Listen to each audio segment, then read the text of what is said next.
Welcome to the worst nightmare of all. Reality. Explore the lesser-known stories of our unknown world. Join the pursuit of the paranormal with Ash and Greg.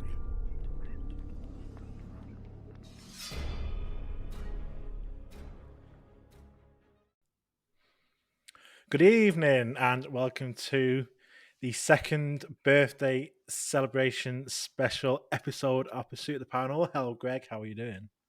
I am wonderful. I can't believe we made it to 2 years, to be honest with you. I remember doing this a year ago, and it's like we've done it for a year. Like, how's it been a year? Now it's been 2 years, and yeah, it's And it's amazing. getting crazier. 3 episodes a week, pretty much now. Yeah. Which is Yeah. hard work, but it's all fun. It is all fun. And that's one thing, definitely is massive fun. We've never missed a week. I know it's been close to the wire sometimes, but we've always done it. And when we come off the back of an episode and doing a show, I just still feel quite wired, just still buzzing from like talking to people and just learning new stuff that I didn't necessarily know about. So yeah, awesome. It's been awesome. So joining us for our special episode he needs some introduction, but I'll give one anyway. So we are joined by Ryan Sprague, who is a regular on Ancient Aliens on the History Channel, Beyond the Unknown on the Travel Channel, also lead investigator and co-host of Mysteries Decoded, author of a #1 bestseller, Somewhere in the Skies, A Human Approach to UFO Phenomena. Been on lots of podcasts, TV shows as Little Talking Heads, and also got his own podcast, Somewhere in the Sky. So welcome, Ryan. Thank you very much for joining us for this birthday celebration episode. Thank you, guys. I'm super honored. 2 years is no small feat. Trust me. I'm kind of running parallel to you guys. I'm almost up to 300 episodes of my show now, and Wow. You had mentioned you never missed a week. That is commendable. I also have never missed a single week, and that's hard to do. We all have our lives, and but it just shows how dedicated you are to the pursuit of the paranormal. Did you like that? You like that? Happy birthday. happy birthday. And it's very strange for us to have met one of our guests in person before we've done the show together. Normally, it was only at the UFO conference, the Mini Con, that I met a lot of the people that are like friends of the show and met your good self. So yeah, it's odd that we've met the other way around to what we normally do. So nice to see you again. Yes, I know. It's so in this world, in this community, you rarely get the opportunity to meet people in person. I mean, that goes for the world in general these days. But it was amazing, for any of your listeners who don't know and can't tell by my accent, I am from the United States. And I recently moved to the UK, and it was a big life change. And I will say that you guys made it very easy for me. Within weeks of moving to the UK, I came over to Manchester, came to the Minicon, and I can't even express to you how much of a warm welcoming that was into the world of UFOs in the United Kingdom. A place I haven't really explored in this topic that much, but now it seems that that's all I do now. I'm somewhere in the skies, so I have you guys to thank for that, truly. So thank you. Awesome. Yeah, it was an honour to have you on. I'm sure we'll get on to some of the sort of the UK side of it shortly. Mm-hmm. But I was wanting to... What was I going to do? Greg, you fucked me up now. You can edit this one. And as it's our birthday episode, it's a bit of a celebratory episode. So we've got a couple of drinks on the go. I think it's the first time I've actually been drinking while recording. So if it goes a bit topsy turvy, then that's blame us for. I'll get a screenshot of that. Cheers, gentlemen. What are you on there, Ryan? Guinness. I am as simple as it comes. I'm a stout guy. I was just introduced to Belhaven as well here in Scotland, which, oh my god, delicious. Where has it been all my life? So I knew I had to bring something, some sort of spirit to the table tonight. So I'm going with just a classic Guinness. Nice Awesome. one, nice one. What have you got, Ash? So I got this wine. So I'll show it on the camera there. Chateau Neuf de Pape. Close Whoa. Encounters. Close Encounters. So That this is so cool. So this is from Family Perrin, which I think is quite a high brand. I don't know. It was very expensive. Well, it was £18. I don't know if that seems expensive Fucking to hell. me. But I saw the UFO on the label. I was like, it's called Close Encounters. So I thought, I've got to buy this one. I don't even drink wine. So I'm not even opening it because Yeah, I don't drink wine. That I is don't wanna a open it 'cause it's collectible. UFO wine. Yep. And the story behind it, reading the back, is actually from an odd 1954 bylaw in the Chantoff du Pape vineyards region in France, where the mayor at the time wrote in this law that prohibits UFOs from landing in the vineyards. So it was an actual law that stopped UFOs Oh, from okay. landing. How do That's you enforce amazing. that law? I mean, it's probably never been broken, so it might be a good law. I don't know. But yeah, an actual law that prohibits UFOs from landing in France. So I like, love yeah, that. that's It such a reminds cool me, law. there's a classic case that Jacques Vallée investigated in France, I believe, where a UFO landed in a lavender field. You know, little creatures came out, started talking to the guy that worked in the fields, and had a conversation. Zapped him with a ray gun, got back in their little ship, and went away. So maybe they need to make that law enforced in lavender fields too. I don't Yeah, know. maybe the whole of France. Yeah. Well, I thought I got to sort of mention that wine because I've had it for about a couple of years now, but obviously I don't drink wine. It's expensive, but it's a little ornament now rather than anything. But yeah, UFO wine. I got to. Love it. But I am actually I like drinking Blue Wickets. Classic. Alco Pops for anyone outside of the UK might not have heard of it. It's like vodka based, fruity flavored drink. Ooh, Yum. yeah, okay. I used to drink that in the 90s. Yes, it's for any of your US listeners. From the looks of it, I would compare it to what we call a wine cooler in the US, or a fuzzy navel, they call it. A fuzzy navel. A fuzzy navel. Don't ask me where that name came from or why, but yeah. We won't even go there. But that's what it reminds me of when I was like 18, 17 years old, and trying to sneak them into the house without the parents seeing them. I suppose in the US, yeah, 'cause you got to be 21, haven't you, to legally Mhm. drink? Yeah, 18 over here. So I think they're more like I probably like 14 when I started drinking Yeah, I was Right. about 14, these 15. stuff. Yeah. I can't even imagine where America would be if that was the drinking age, but that's not saying much, anyways, for the States. But yeah. All right. Anyway, we digress a little bit. So yeah, welcome, Ryan. Thank you. You've done a little intro. You're from the US, currently now in Scotland. So do you want to give us a bit of background? Obviously, we more paranormal based. Some of our listeners might not have heard of you, the more UFO side. So how did you get into the whole UFO subject? What's your origin story? Yeah. My Peter Parker moment, I always tell people. I had a sighting, like many people who get interested in these topics, whether it's paranormal or cryptids or UFOs. I had a UFO sighting. This was in central New York.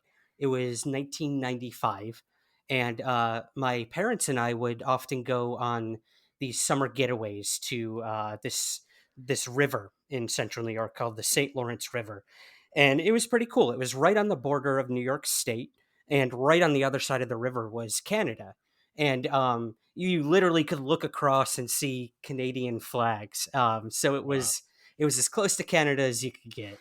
And I loved fishing, so I would fish all day long when we were on these getaways, and I would be listening to music on my Discman. Mind you, again, this was 1995, so I had my portable CD player. I was listening to Green Day, one of my favorite bands back then.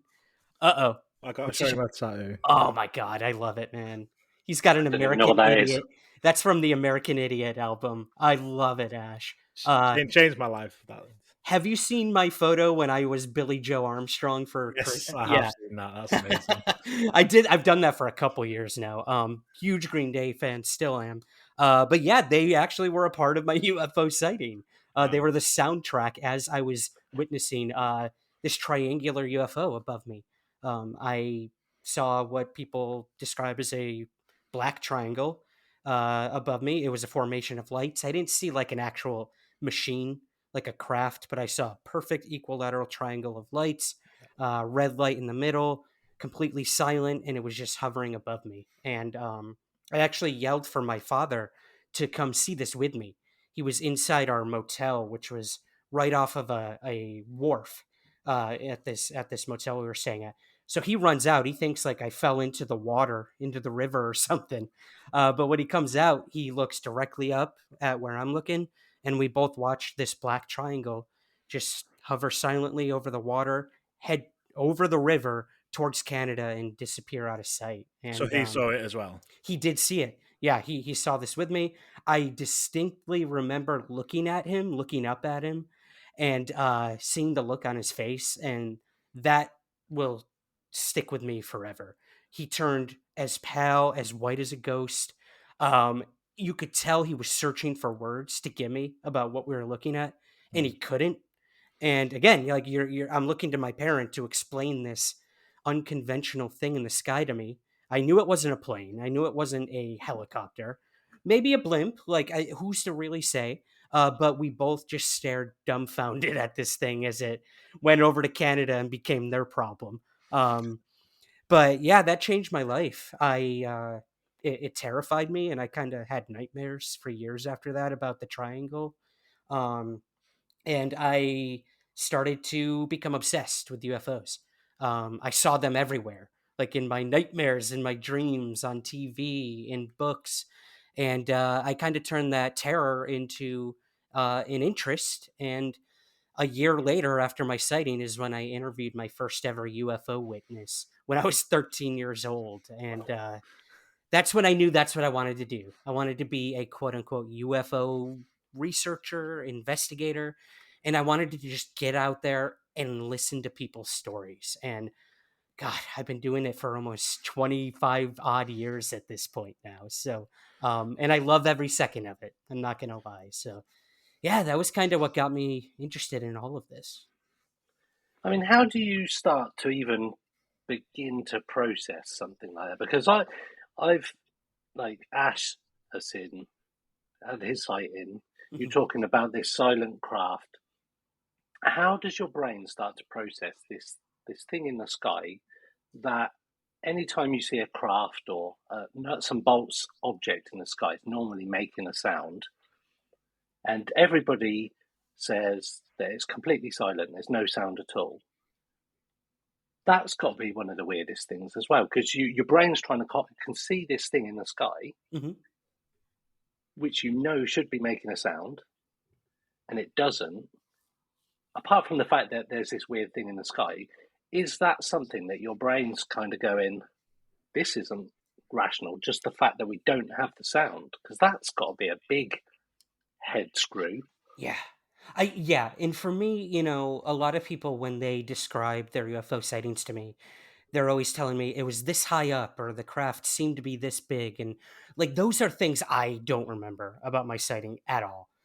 Again, I don't remember seeing a solid craft, but it could have been. But the things I do remember were the silence, only because all I could hear at the time was the water hitting the dock Mhm. where I was. And also, I could still hear, I had ripped my headphones off at that point, and I could still hear Green Day's Basket Case song playing in my headphones because I used to blast it super loud, which is probably why I'm deaf now at age blah, blah, blah. But I do remember it being completely silent. I do remember what I was feeling at the time, but I don't remember that much about the craft itself. But there is, Greg, there's like a disconnect, I think, when you're looking at something you've never seen before. Your brain is trying to make sense. It's trying to compare it to everything you do know. And again, I was only 12 at the time. So like, I didn't know that much about what it could or couldn't be. I just knew it wasn't normal. Like, it should have been making some sort of noise. It was so low and big that I'm like, this doesn't seem right. Like, is this thing gonna land in the water? Should we run like hell and get out of here? I don't know. I think my brain was trying to process a lot in that moment, and there was a lot of disconnect too. You feel, Ash, I don't know if you can relate when you had a sighting, but you almost feel outside of your own body in those moments, like you're kind of watching the scenario play out. And that's kind of how I felt. I felt like I was watching a movie of myself and my father seeing this thing. And I can't explain why, but that's whatever this phenomenon was, what it was doing to me in that moment, at least from what I recall. Memory is a fickle thing. So Yeah. um, all we can do with memories is try to piece it together. And I remember how I felt more than anything. And I felt terrified. I felt in awe. I felt confused. I felt excited. And it was crazy. It was like going through every emotion in the handbook all at once. So is that why? Because when you approach your work, like the title of your book, it's the human side of UFO phenomena. You're looking at the stories and the people behind the sightings rather than the sightings themselves. So sort of your experience built into that approach to to the subject. Absolutely. When I first knew that I wanted to be a UFO researcher and write a book about it, uh, I knew that I had to do something different. There's been so many books written about UFO sightings and um, investigations into them, and I'm not a MUFON investigator. I'm not someone who goes out and looks for trace evidence or is out there sky watching every single night. I'm the guy who, if you have a story, you can tell it to me, and I will take it down. I will preserve it so that it's there, and that it can then add to the data of those who do go out and investigate. If there was a mass UFO sighting in whatever Inverness, and 200 people saw it. Great. I want to go out there and I want to interview every single one of those people and hear their stories Mm. and hear what they think it was, not what a investigator thought it was. Because at the end of the day, I honestly feel that this stuff has more to do with us as humans than it does about whatever the actual phenomena are. And um and I should mention too, the reason I took that human approach was also because of my other passions in life, and that's I'm a playwright. I spent 12 odd years in New York City being a professional playwright, and went to school for it, trained, and I love theater. I love uh, characters. And when I really decided to get involved in UFOs, that's when I was like, what can I take from my playwriting training and infuse into my own ufology? And that was focusing on people. These characters, when you create them, you're trying to ultimately discover what makes them tick, what motivates them. If you ever see a play or watch a movie, you're watching one of the most pivotal moments in someone's life. Otherwise, we wouldn't be dropped into their lives to watch this play out. I don't want to see someone making dinner every night. I don't want to see someone going to their 9 to 5 job. I want to see that moment that changed them in some way and changed the entire direction of their life. And often that's what a UFO sighting does to a person. So I kind of took that into my interviews and said, okay, who were you before the sighting and who were you after? And that's kind of how the book came to be. I kind of treated these individuals as characters in a sense, and ultimately how these events changed their lives or their beliefs. I mean, God, after seeing what I saw, it shifted everything I thought I knew about reality, about the universe, about life elsewhere. And what I was taught to believe as well. So, yes, I think change is the biggest word that comes up in the work that I do. And that's kind of why I took that human approach, Ash. And I think watching your talk at the Mini Con, I found because you watch programs all the time, you read books, and they're all like a similar kind of thing. You look at the case, you look at the history of the case, and it was refreshing to see your side of it, where, like Ash said, that you did that, you take that person on the impact it's had on that person, and everybody was in that main room when you were speaking. It was that everybody, all the guys from the stands, we were all in there waiting to watch you, and I think it had a profound impact on everybody else to actually look at it from a like a from a normal person's perspective, rather than, oh, this person saw a UFO. They'll always be known as the person that saw the UFO. You'll always be X person, X case. Right. But it was nice to see, okay, this person's life changed as a result, like yours did as well. Your life changed profoundly, and your life just went, oh, we've gone that way now. I think that was a defining moment of that day, which was an amazing day. Even Ash talking in front of people was great, because I know he was super nervous. But everybody building up to your talk and listening to it, because I've listened to your podcast, which I think is great. I was listening to one a little bit earlier as well with John Greenwald, Thank you. and to hear that side of it was great. And we had a weird moment, just to slightly digress, that I was at Ash's house. I stayed the night before at Ash's, because I live down by Oxford, and I looked down at these books in his cardboard box. I was like, "What's that?" He goes, "That's Ryan's book." I was like, "What? You're joking?" He goes, "Yeah." And so I pulled out my MacBook, and the skin I've got for my MacBook is the exact same skin, or the same image that you've got in your book. I was just like, what are the chances That of was crazy. that? Yeah. And I was just like, what? So I was even more connected to you, Ryan. Yeah, I'm man. like your biggest fan without even knowing it. Without even knowing. Well, I appreciate that, man. And when you showed me at the conference, Yeah. it blew my mind too. I was just like Yeah. how synchronistic. And Yeah. I do believe, you can leave things up to chance, but I also believe that there is something that connects all of us in some way. And that was my first time ever meeting you. And those were kind of the first words you told me. You're like, dude, look at the skin of my MacBook.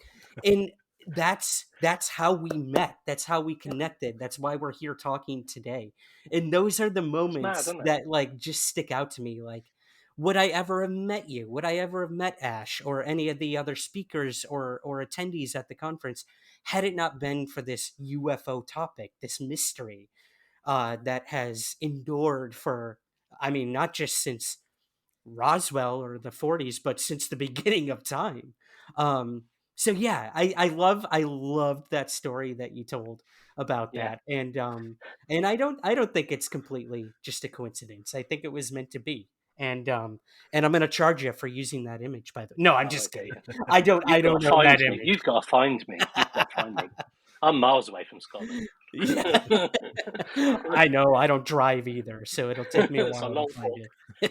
it. I've still got like 20 copies of Ryan's book in my hall. So I was just gonna say, Ash, happy birthday! Here's 20 copies of my book that you can have let's now. have a Ryan Sprague bookcase. Just Oh God, that's a He's got a whole other shrine. story. You can't see the shrine he's got to you in front of his screen. He's looking at you. But no, seriously, at the Minicon, that talk about the personal side of it was a different sort of take on the subject. That because I'm more of a paranormal person out of the two of me and Ash, Mhm. so I see like all the UFO programs on TV and all the normal ones. So yeah, it was good to see that different approach to it, and it was very engaging, and everybody got a lot out of it that day. So yeah, that was cool. Thank you. That was really Well, cool. and to the credit of you guys, there was such a wide variety of approaches at the con, and that's what I love about these things. Like you have all different people attacking ufology from different perspectives, And again, this is my approach. This is what I thought I could bring to ufology, was a very human touch, and use the skills that I've learned in life and apply them to this topic. Whereas someone with a very technical background might become a field investigator. Someone with a religious background might become a paranormal investigator, or someone who goes to quote unquote like cleanse a house, or use their psychic abilities in some way. This is what I thought I could contribute to the topic. Um, and the other big thing too is, this modern ufology we're living in, where it's all military. We're only hearing about UFOs in the military. So I wanted to show that those two are human beings who are also having profound experiences. And you saw at the end of my talk, I interviewed one of the guys who was a part of the Tic Tac UFO event, this famous case now. Whereas a lot of people might put them up as like, the be all end all of witnesses, trained observers in the military. This affected this one guy just as much as it would if he wasn't in the military. So Hmm. I kind of wanted to demystify this idea that like military UFO sightings are any more important than the everyday person. None of us know what they are. We're all still trying to figure it out, and it changes us in many different ways, even these men and women in service too. So thank you, I appreciate that. I want to come back to something you said then, but before that, I just wanted to mention because was it yesterday or day before the US sort of unveiled their new stealth fighter, Yes, the B-21 Raider. B-21 Raider, and that, I mean, it looks. If you've not seen it, go and just Google new stealth fighter B-21 Raider. It looks. I mean, it looks like a typical what people would say describe when they see a UFO or some people say a spacecraft rather than like a UFO. Mhm. It's got that typical shape, and you can see why if they've been testing this or similar aircraft to this, easily explain a lot of sightings just from the shape of this new plane. It's mad. It's absolutely mad. Yeah, and it was. I watched that whole unveiling. It's so weird, It's like they were unveiling the next Lamborghini or something, but they're unveiling literally a machine built to like murder Yeah, thousands and thousands of people. Which is just so odd the way patriotism works in the U.S. and everywhere. Let's be completely honest. But yeah, it was nonetheless. It was exciting to like see this sixth generation aircraft and be like, if this is what they're unveiling now, and we always hear that thing of like everything we're seeing in our skies, like stealth bombers that were big in like the 90s and whatnot, they had been testing them for like 20 something years before that. So you do have to wonder, this new B-21 Raider unveiled, how far ahead are we actually of even that at this yeah. point that the public doesn't know about? And that is the crazy, murky territory of UFOs when it comes to are we dealing with man or woman made aircraft, or are we dealing with something from another planet? The answer is probably somewhere in between. Yeah, because like I say, triangle sightings go back decades, and there's always been like a staple of Mhm. reports. Like we collect like for our database of UK sightings, and triangle descriptions are always up there. Like my own, like yours, my own sighting in 1997 was a black triangle There uh, you go. Yep. shape, and I think was that the style, but the like, was it B-52, whatever it was back then Yep. that got unveiled. So it's like, is that what I saw? I say we'll never know. Yeah. We'll Um, never know. like I ever saw something like this in the sky, that could be what people have reported this year. It's like in one day last year there was 5 sightings in one day in the UK, all from different cities, like hundreds of miles apart, of the same, possibly the same craft. You sort of like travel like a line down the country, like these 5 sightings. Wow. That could have been some sort of military testing. They're all seeing a similar thing, different cities. It's so really, really, might put it would explain a lot. There's a point to briefly mention, just because, like I say, it's a killing machine. It's a hard one. It's not something that should laud because, like I say, I mean, we should be stopping the war and not fighting them, but whatever. Let's I not know go it's down such that a rabbit hole. it's a hot topic, Yeah, and we find ourselves in the UFO world caught in that right now. I think because here, or excuse me, not here. I forget that I live in the UK now. In the United States, you know, they're opening a new office within our Department of Defense to investigate UFOs. And, you've got all these former intelligence officials talking about the topic and getting involved. And you can't tell me that a lot of it has to do with national security. And is this a topic we can use to further the military industrial complex? And probably a large portion of it is that. I personally believe it is. But there's always that small percent where it probably is also something else. It's not Russia. It's not China. It's not the U.S. It's something that none of us are even close to being capable of doing. So it's weird. It's weird that we live in an age of, like, we've got these wars happening and technology increasing at a rapid pace, and then boom, UFOs are bigger than they ever were before.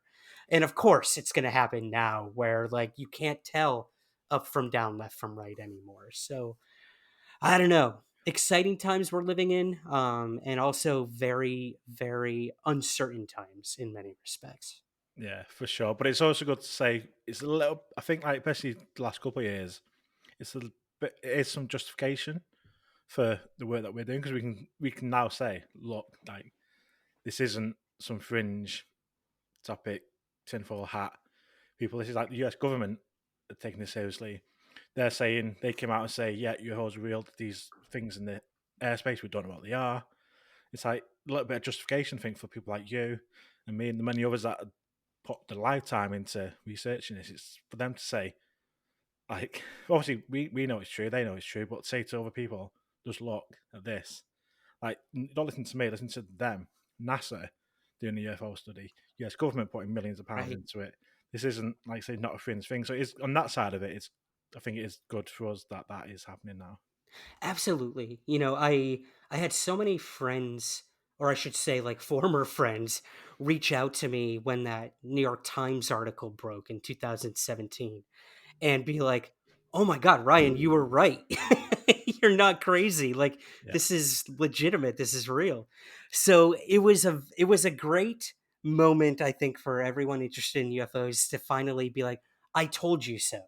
Like, are we any closer to answers? Probably not. But we're having those conversations, and it's not being ridiculed. It's not. They're not playing the X Files music on every news segment after someone says, "I saw a flying saucer." Mainstream media is taking the topic seriously, and I think we really have to take advantage of that.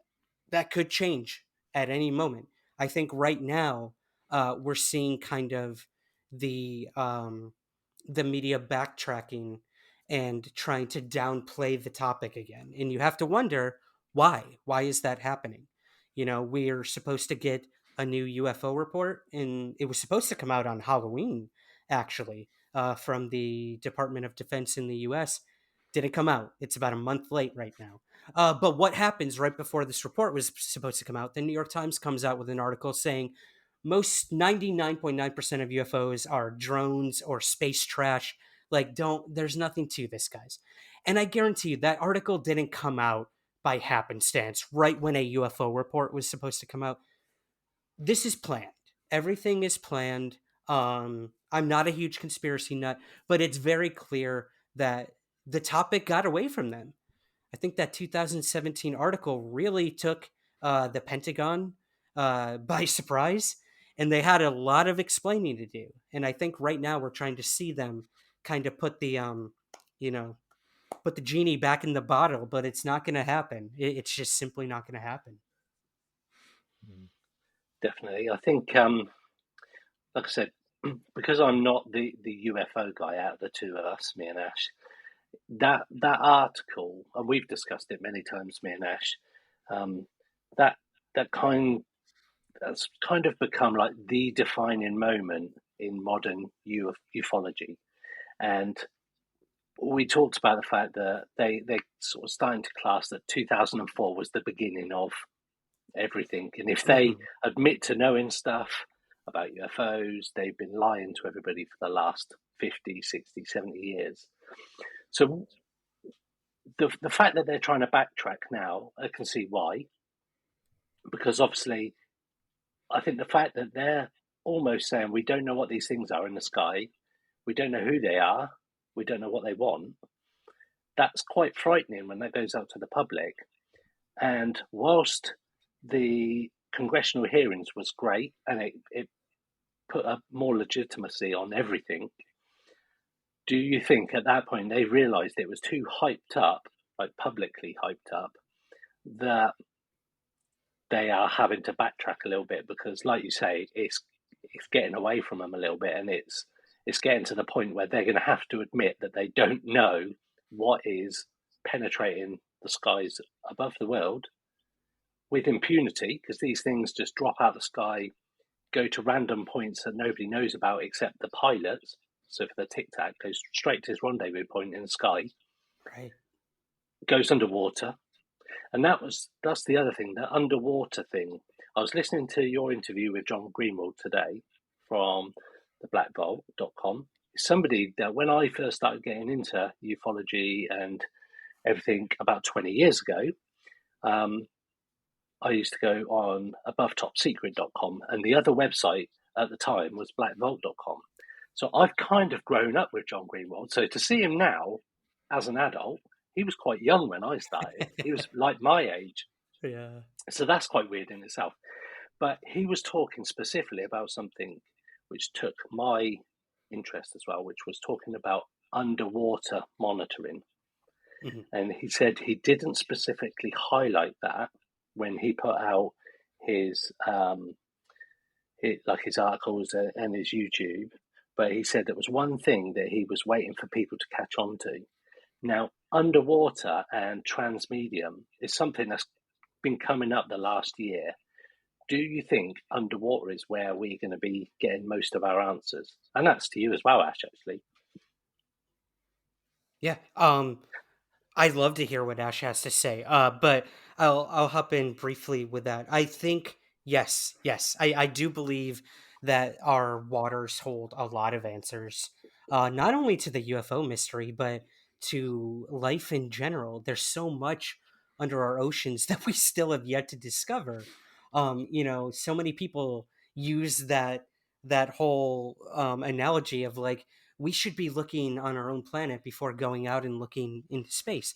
And I do believe that to a degree. I think where would be better to hide something than in the depths of our oceans, or have those things been there since the dawn of time? Um, when you are seeing a alarming amount of UFO reports coming in or out of bodies of water, it's staggering. I mean, my own sighting took place over a river. The Nimitz event, obviously, a lot of these Navy UFO encounters happen over water. I went back into both editions of my book after really looking into this whole body of water thing, and I was astounded at how many cases involved water in some way that I didn't really think about when I was writing my books. So I do believe that our oceans, our rivers, our lakes have something to do with these UFOs or the intelligences behind them. Is it a resource they need? Possibly. Is this where they literally are coming from? Possibly. It's fascinating. And you know, I'm excited to see the future work being done by people like Dr. Avi Loeb, the theoretical physicist, who is literally works for Harvard, and they are helping to fund these crazy expeditions that he's doing, where I believe it was something of extraterrestrial or possibly interstellar origin crashed into the water, and he wants to go find this thing and study it. It's escaping me where exactly it was. I want to say out in like Australia. Yeah, I think it was Australia. Okay, yeah, that sounds about right. Everything weird happens out in Australia. So I can't wait to see the results of whatever that is. And then you have this other group made up of a lot of the Nimitz guys who, after they saw this UFO come in and out of the water or whatever, now are going out to investigate the exact area where they had their original sighting. And there's phenomenon still happening there. So yeah, I'd love to hear what you think, Ash, because I do believe there's something to it. I do. I think the way I kind of look at it is, as far as our sort of scientific understanding of life, is that all life comes from water, and we all need water to survive. And when you think of like when scientists or astronomers look at our solar system, they think that Europa, Jupiter's moon, is probably the most likely place that could have bacterial life, whatever, because that's a nice ice moon that's got running water, blah blah blah. Or they believe it's got running water. So if we follow that sort of trend, and that life comes from water, then if we just extend that to other species, then yeah, they're going to come from water. Either they live there somehow, like things like say Jar Jar Binks, under Of under all the Ocean things City. you could have chosen, and you've gone Jar Jar Binks, probably I the most knew- hated Star Wars character. I knew So we could I work can it in think of straight somehow. away. I like Jar Jar Binks as well. He got a lot of hate. That wasn't fair. That was, I Did know, get a I lot of know. hate. Justified. Good Well, point, though. like Good you say, point. your sighting was over water. I think Jason Gillamay from Yep. the UFO Studies, his sighting was something that came out of the water. Mhm. Yeah. It And was. again, a lot of famous cases. And when we do our database, and I look at all the sightings in the UK, there's lots where you see the lights go in the water, come out the water. In the northeast, around Flamborough Head and Bidlington and Hull, you've got a lot of sightings up there where it's over the North Sea. A lot of sightings, a lot of orb sightings over the North Sea. Yeah. So there is definitely that correlation. And if that is where life comes from, that could be why. They either need the water, like you say, or they live in the water, and that's where they're coming from. Because life as we know it needs water to survive. So why would it be any different? So I think it's definitely, yes, obviously we like to look to the skies, we like to look to the stars, but maybe we should be looking at the water. Maybe that is the future. Yeah. Interestingly, just while we've been talking, the Tic Tac shape, that if you look at the way we do the submersible vehicles, because of the way the water pressure and the atmospheric pressure gets so high, it's like 10 meters down, and you're like twice the atmosphere or something. These submersibles that go down and see the Titanic and everything, they are little capsules that look like Tic Tacs. Right. They are like these weird oblong shapes to handle the pressure. So I wonder, just throwing it out there, whether or not that Tic Tac shape is because it goes down so deep, and that is the most efficient way of managing atmospheric pressure at depths of water. Just a thought. Yeah. Or space. Like we're hearing that space. these things, like you mentioned, the word transmedium is huge right now in the UFO world, and it is literally a word they used within the Pentagon-run UFO program. When we look at these 5 observables, as they call them, transmedium being one of them, being able to go from water to air to space, which no country or no region of the world has yet to really truly perfect, to our knowledge. The U.S. always thinks they're, ahead of everyone when it comes to all of that. But honestly, like, I think China is the place we should be looking, and they are our biggest technological threat right now in the world. And when even they are saying no, like we're not there yet, and even admitting that, whether or not you believe any country who says like we're not there yet, that's up for that's a whole other conversation. But it does really really speak to, I think, this idea that these craft are going from water to air to space with no problem, and Mm. no like you said, with impunity. I mean, it's crazy. They don't care about being in these training ranges of military exercises. They don't care if you're from Russia or China or the United States or somewhere in the Middle East. Borders mean nothing to these UFOs. They go where they want, they do what they want, and I think that's the most alarming thing about them. And it's no wonder that the military wants to know what they are, because their number one job is to protect their borders. And that's simply not happening when these UFO cases are occurring. So But it's do you interesting. think, yeah, because the other puzzling bit for me is that if these, whatever they are, entities, probes, drones of extraterrestrial origin, if they meant us harm, why haven't they done it now? Why are they? We've got these weapons, and I know they go across nuclear bases and they can interfere with the switches and turn the systems off. But there doesn't appear to be any aggression. It's more defending us from ourselves rather than aggressive. Because I think if they were aggressive, you've got Independence Day type action going on, that they just fly around and just kill us all within moments. And it can't be Russian, or well, definitely can't be Russian technology, because if that was Russian, he'd be using it in Ukraine without a shadow of a doubt. Without a shadow of a doubt. We're just lucky he hasn't pressed the nuclear button yet. But I think if he had that technology, we would be speaking Russian right now. I think he would have taken over the world. And to a certain point, I think China would be the same as well, because they're very power hungry. And like you said, they're a massive military might in the world. And if any country in the world has this technology, they would be using it for their own gain. I can't see that any country would be using it to just watch people. Yeah. And that's what these objects, these entities seem to be doing, is just appearing where our jets are, where our training exercises are taking place, and watching. They're just observing us and then shooting off, coming back for days, weeks at a time around the Nimitz. That was over the course of a couple of weeks. Mm-hmm. So it just seems to me like, whilst we need to defend our skies, A, we can't defend against that for definite, and B, they clearly don't mean us any harm. So I don't know what the purpose of them being here is, and it's definitely not what we think it is. And I say we, governments, that kind of thing. Yeah. So do the governments know for a fact that these things mean us no harm? Or is it just, like you said, it's a good way to funnel money into defence? Yeah. I just wondered what your thoughts might be on it. I think, like most businesses, which the government ostensibly is in so many respects, they will take advantage of a situation.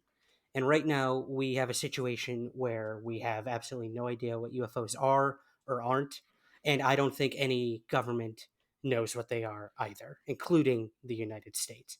There may have been crash retrievals. There may be alien bodies. There may be a lot of things that there is some reality to. Uh, but at the end of the day, I don't believe that any government truly knows what UFOs are, because they could be a million different things.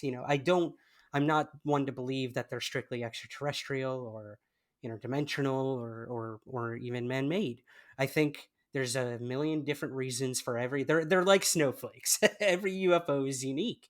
It truly is. So I don't believe that UFOs are here to harm us.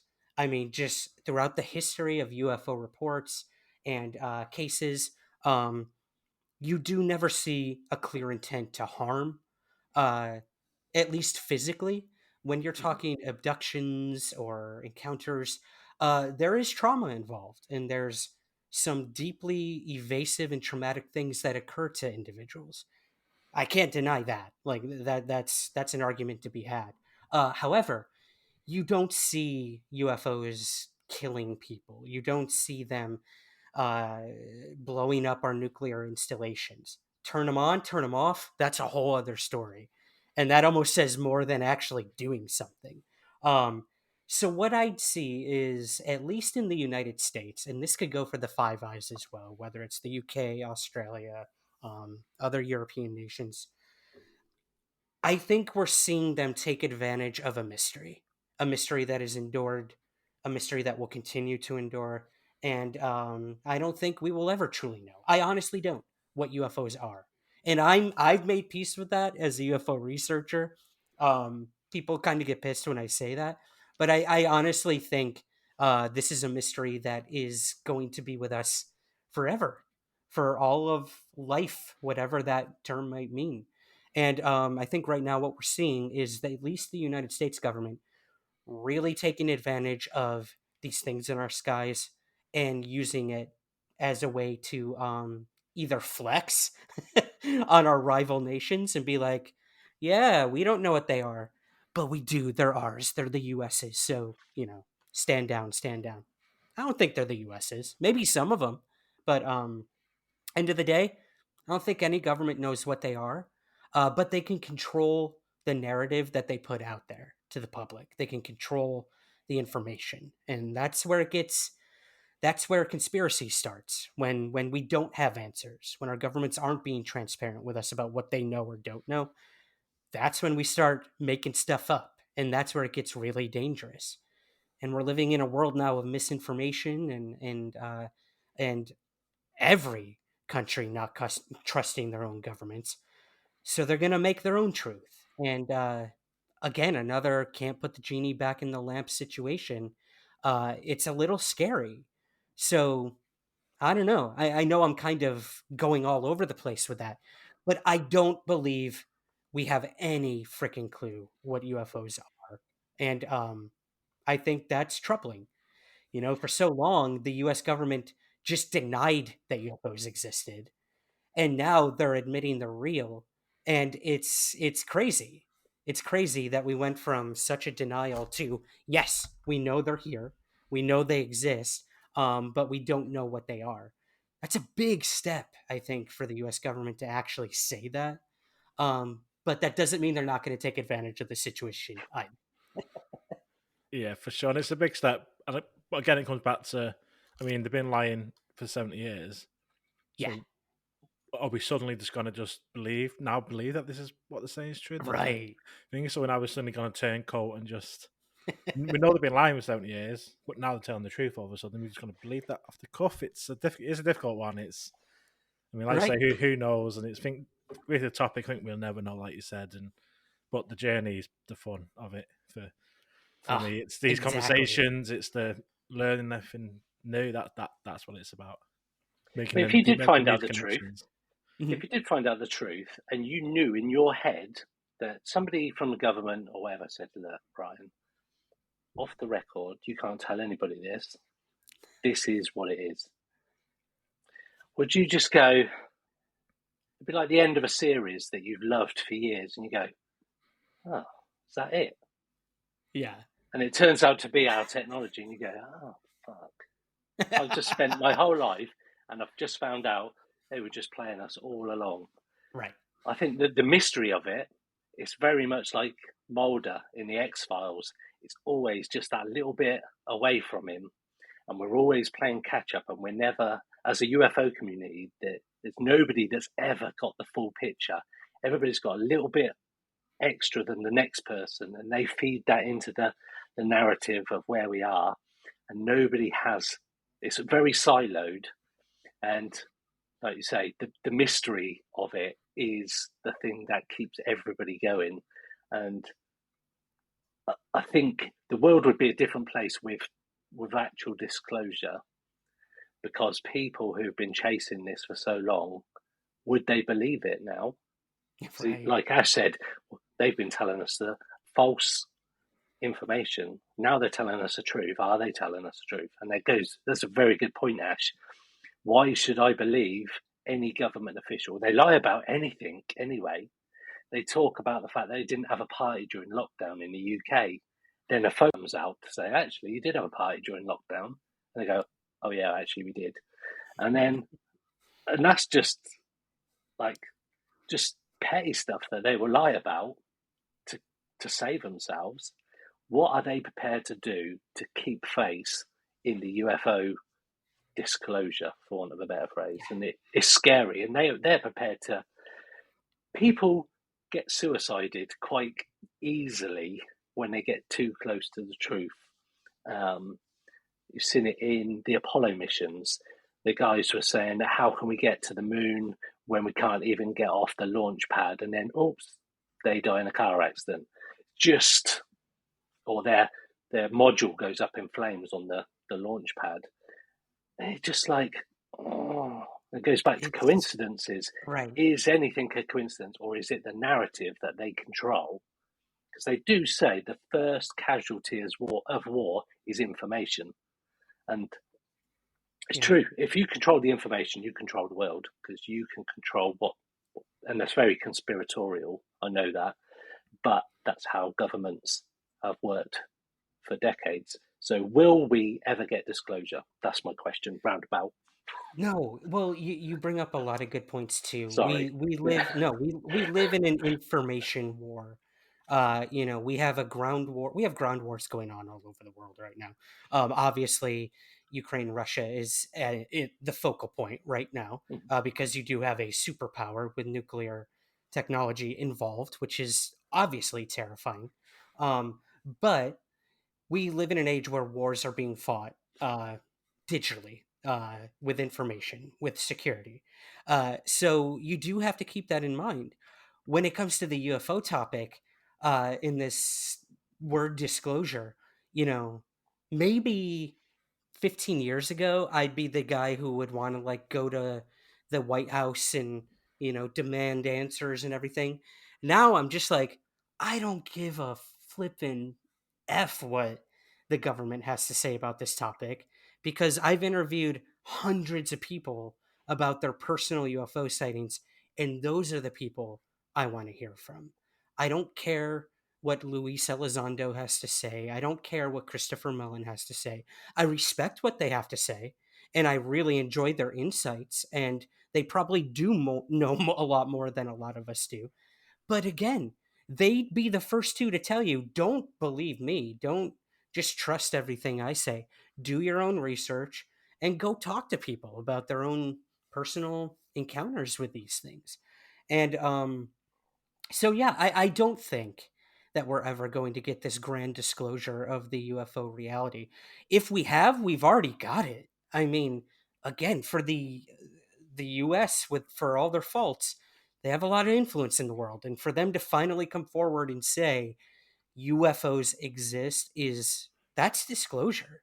There's a million questions after that. What are they? Where do they come from? All these existential questions we'll wrestle with forever. But I do think it's a big step. And like Ash mentioned, uh, governments are like that toxic relationship you have where the person lies and lies and lies and then says, "All right, I'm done lying. I'm going to finally tell you the truth." Like, come on, guys, come on.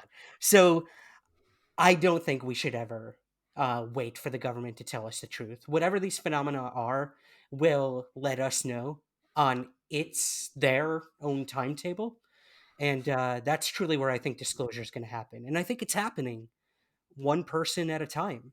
You know, for me, I had my disclosure when I was 12 years old. For Ash, it's when he saw his triangle. For anyone who's had a paranormal experience, same for them. That's a whole other rabbit hole we could go down. The interconnectedness of all this stuff too. I know that's probably for another day, but We go yeah, down that route a lot.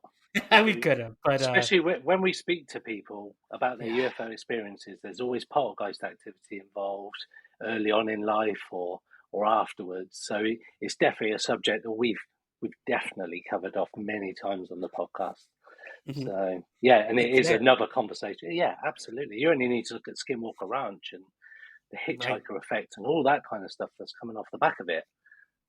And incidentally, we went round the different ranches that have had issues, for want of a better phrase, and a lot of those are near water as well, aren't they, Ash?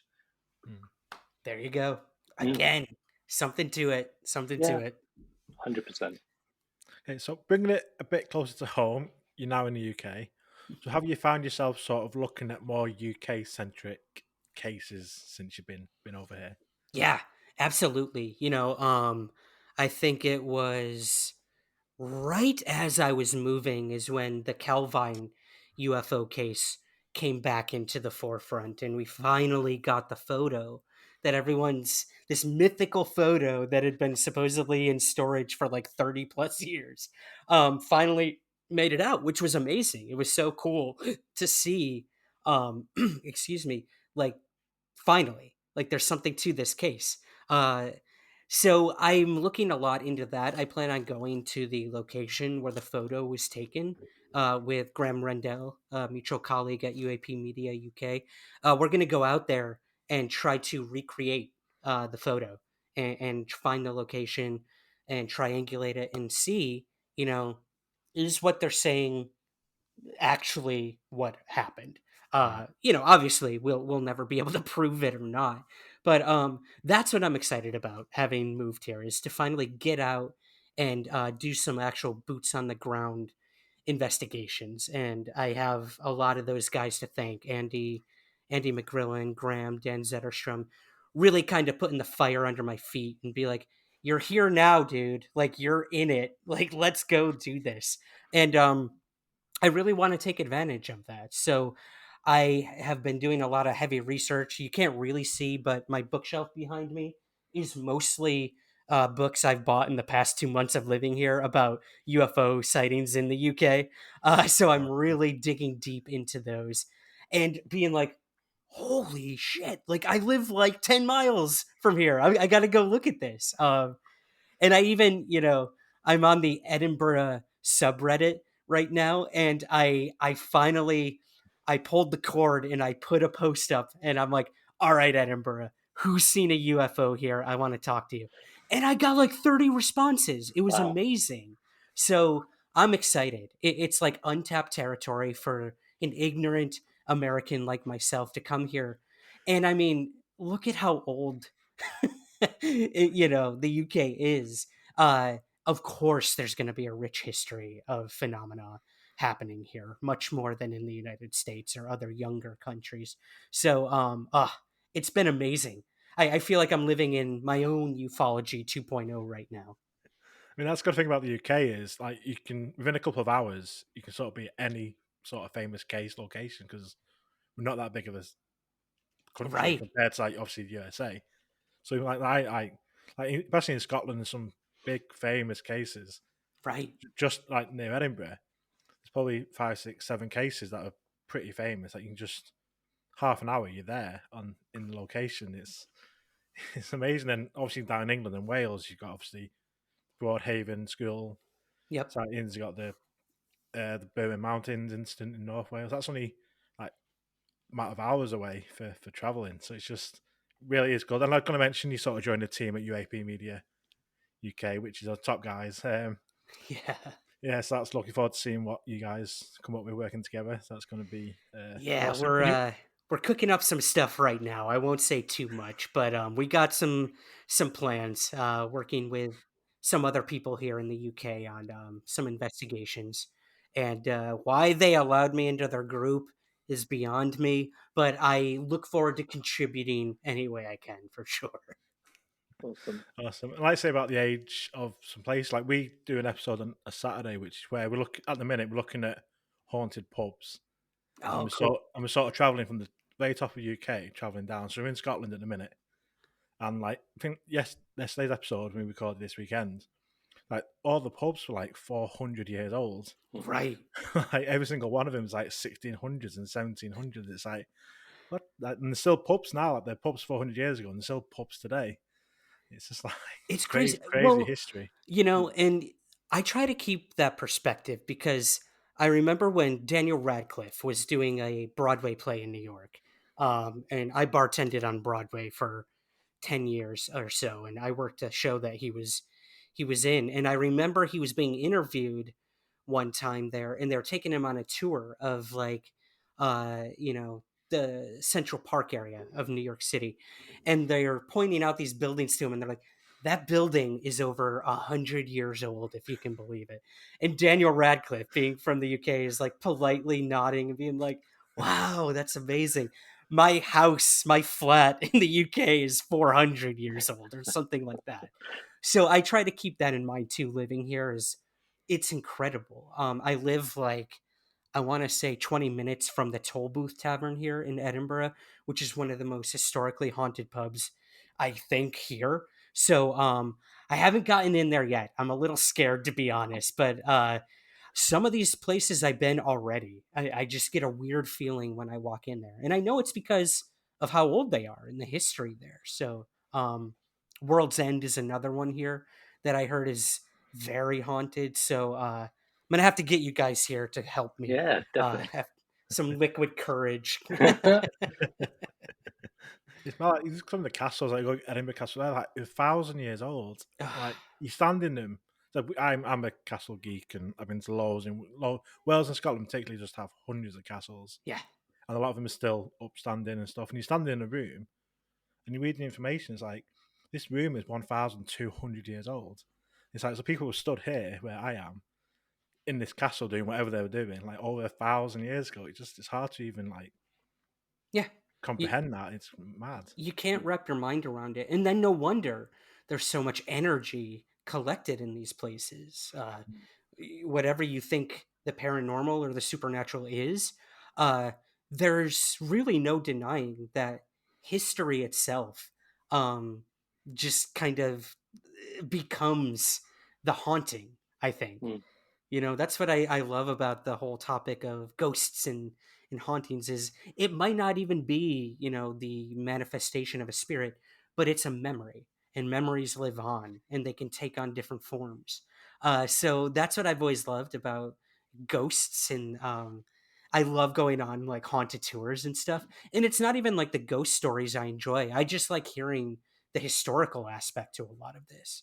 And you could tell the people giving these tours have done their homework, and I feel like it's the coolest way to get the history of a place is to go to some of these like definitely. ghost tours or haunted pub crawls too. So Definitely. yeah, Cool. So you mentioned top of the show about a new book you're working on. yes. Do you want to tell us what that's about? Sure. So for any of your listeners who don't know, I run a show called Somewhere in the Skies, and we have a special series called Witness Accounts, which was kind of a continuation of my original book, where I went out and interviewed people about their UFO sightings. I decided why not continue that in podcast form. So I started having people submit their UFO stories, just unadulterated. I don't interview them. I don't get involved. I just have them send me a recording of them telling their UFO stories, however they want, however long or short they want. And all I ask of them is give us kind of an idea of what happened and how it made you feel and what you took from it. And it's amazing. It's grown. I think I'm 23 volumes in now. Every witness account episode has like 5 or 6 stories, and every time one comes out, I will then get 10 emails being like, that was cool. I want to tell my story now. So it feeds itself and it's become its own thing. So with over 23 volumes of it, it finally dawned on me. I'm like, this is a book. Like this is I can actually like get this out to more people in book form. So for about the past year and a half, I've been working on curating a book version of witness accounts, where I literally am kind of just transcribing the stories of these individuals, light editing, obviously, for like clarity and stuff like that. But it's amazing. I've had so many of them be like, yes, please, please. Like I would love for my story to get out there even more. And that's where I'm at. I'm almost done. Hopefully it'll be out this spring. But not only is it cases from the podcast, I have brand new cases that I'm going to be putting in there as well. Some that have never been heard before. Some from military people who had sightings on base while they were in service who are going to be telling their stories. So yeah, it's shaping up to be another, I hope, unique contribution I can make to the Awesome. field, giving it that human touch, and it being in the own words of these people, not me interpreting their stories, literally putting in book form their own words in their own voice. So yeah, hopefully that'll be out this April. Awesome. So one sort of final question for me is, and I think the answer to this has probably come across in the way you approach the topic, but what drives you? What gives you your passion for this topic? Guinness. No. Guinness helps, but honestly, it's conversations like this. We talked a lot tonight about like if you had the answers, what would it do? And I don't think if I got those answers, I would be satisfied no matter what. It's either going to be something too scary, it's going to be something too boring, or it's literally going to be something I can't comprehend.